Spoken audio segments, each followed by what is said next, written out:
Have you ever had one of those days where everything just seems to go wrong? That was me, standing at gate B27, staring at the closed boarding door. My flight to Denver had just departed. 5 minutes. I missed it by 5 minutes.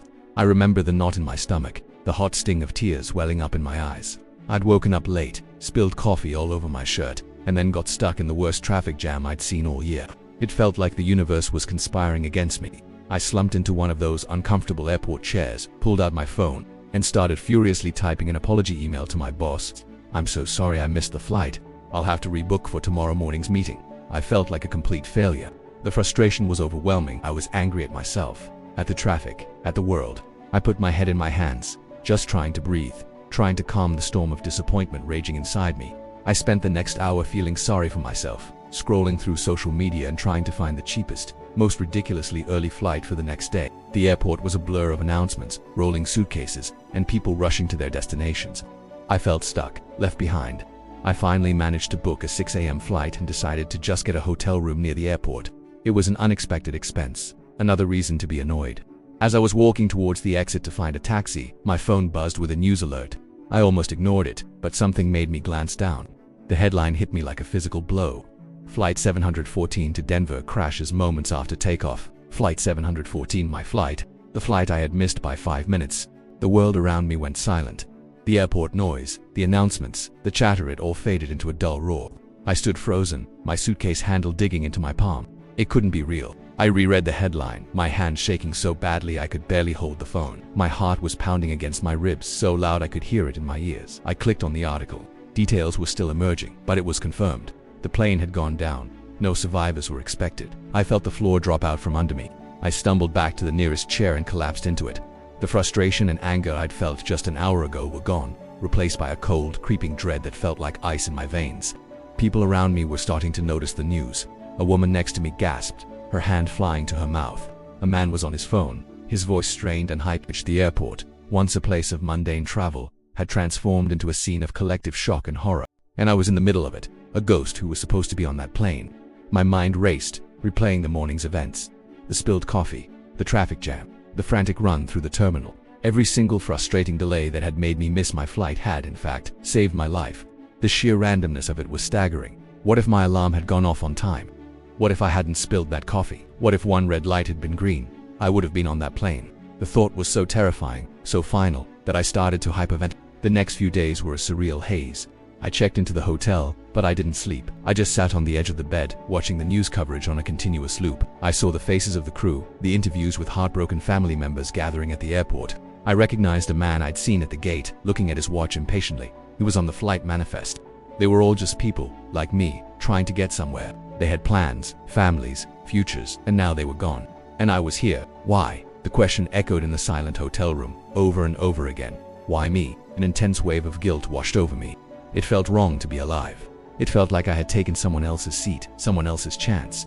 Survivor's guilt is a strange and powerful thing. It's not logical. No one could have known.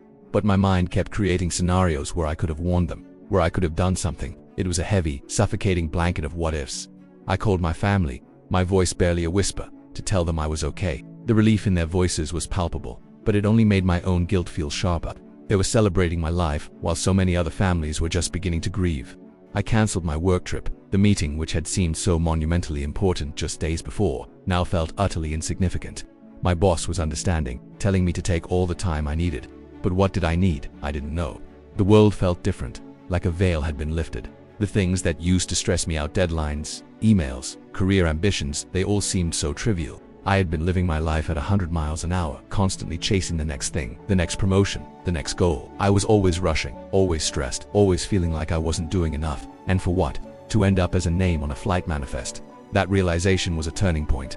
It wasn't a sudden, magical epiphany. It was a slow, painful dawning. My life had been spared for a reason. I don't know if it was fate, or luck, or some divine intervention, but I knew I couldn't go back to the way I was living. I couldn't keep running on that hamster wheel, chasing things that didn't truly matter. The second chance I was given felt like a profound responsibility. I owed it to those who weren't so lucky to live a life that was meaningful, a life that was intentional. I spent the next few weeks just being quiet. I took long walks in the park, paying attention to the way the sunlight filtered through the leaves, the sound of birds singing. These were things I'd never noticed before. Not really. I was always too busy, my mind already on the next task. Now, I found a strange sense of peace in just being present. I started journaling, pouring out all the confusion, the guilt, and the fear onto the page. But among all the dark emotions, a new one began to surface: gratitude, an overwhelming, heart-achingly deep gratitude. I was grateful for the spilled coffee. I was grateful for the traffic jam. I was grateful for every breath I took. This experience didn't make me quit my job and move to a remote island. The change was more internal, more subtle. I went back to work, but with a different perspective. I started setting boundaries. I stopped checking my emails at all hours of the night.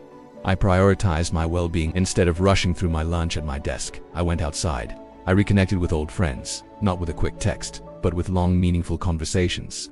I told the people I loved how much they meant to me every single day. I realized that life isn't about the grand, dramatic moments. It's about the small, quiet ones. The shared laugh with a friend, the warmth of the sun on your face, the simple joy of being alive. I started to think about what a purposeful life really meant to me. It wasn't about changing the world in some huge way. It was about making my little corner of it a bit better. I started volunteering at a local food bank on weekends, helping people, connecting with my community. It filled a void I didn't even know I had. It helped ease the guilt, transforming it into positive action. It felt like I was honoring the lives that were lost by making my own count for something more than just personal ambition. I still think about Flight 714 every day. Some days the guilt is still there, a quiet shadow in the back of my mind.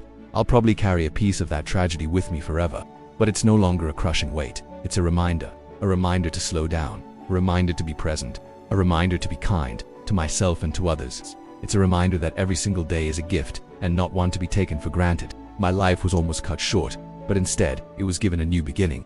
I missed my flight by 5 minutes, and in doing so, I was given the chance to finally catch up with my own life, and for that, I am eternally grateful. If you're ever feeling rushed, stressed, or like you're just going through the motions, I hope my story can be a small reminder to pause.